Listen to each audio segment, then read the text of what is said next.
Good day, and our report is all about ring theory, and I am from group number 5. So, my theorem is theorem number 9.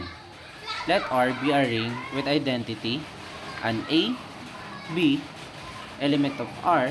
If A is a unit, then each of the equation AX equal to B and YA equal B as a unique solution in R.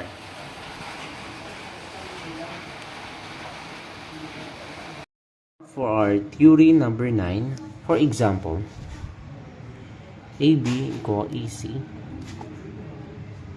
BC, whenever A is not equal to 0 sub R. So, in our solution, we have AX is equal to B and YA is equal to B. So, for example, we have if our A is equal to 2 and our B is equal to 4, so now we can move on to our solution. First, we have to inverse our A. So, A inverse is 1/2. Now let's move on to our formula. The formula is X. This is the formula for X. It is X equal to A inverse times B. So what's our A inverse? It is 1/2. And our B is equal to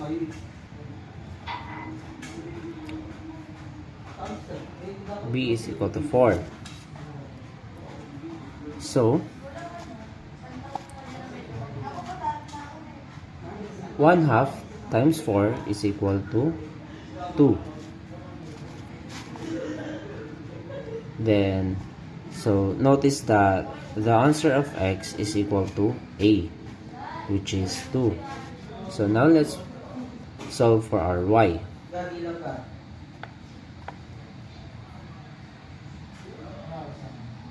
So for our Y, it's just Y times A. So for our Y, we have 2 and our A is equal to 2. So 2 times 2 is equal to 4.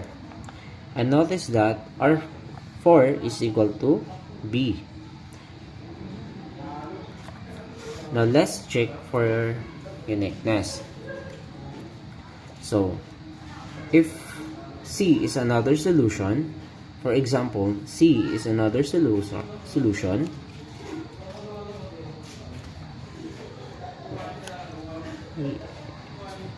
So if C is another solution, we'll just make it into AC is equal to B. So let's just simplify it. So C inverse times B. What is our inverse again? It is 1/2. So RB is equal to 4. So 1/2 times 4 is equal to 2. Notice that RA is equal to 2. So it is a check. So let's check for another uniqueness. If D is another solution, for example, so let's just change the Y into D since we're changing the solution into D. So D is equal to B inverse. So our B is equal to 4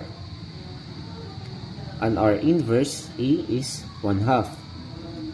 So 4 times 1/2 is equal to 2. So notice that A is equal to 2 as well. So it is a check. Therefore, X equal to inverse times B and our Y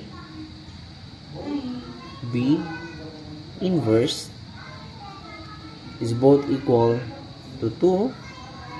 So it is indeed the only solution confirming the proof.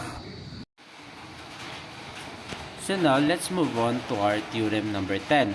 Let R be a community ring with identity, then R is an integral domain if and only R has this cancellation property. AB is equal to AC, then it is equal to B equals C whenever A is not equal to 0 sub R.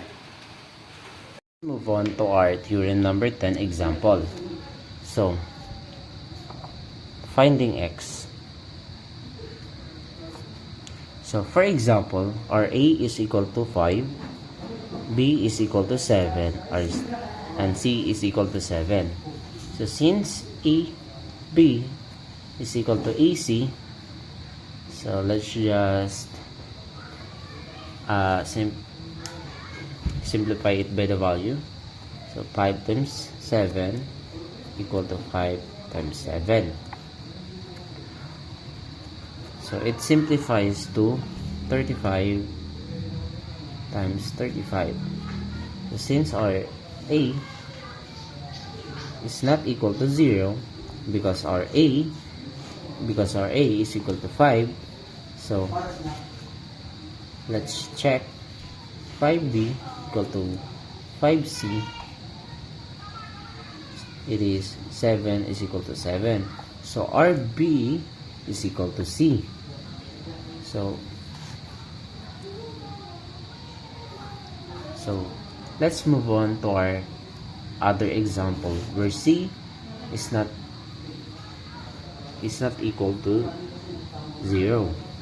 So for example, we have A is 4 and B equal to 3 and C is equal to 2. So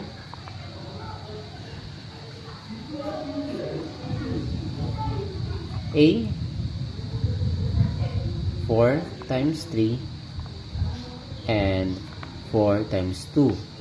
So it'll be 4 times 3 is equal to 12 and 4 times 2 is equal to 8.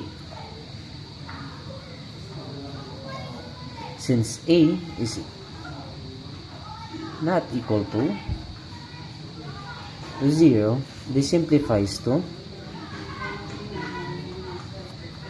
AB equals C implies B equals C only if B and C are equally equal. So Z is our integral domain.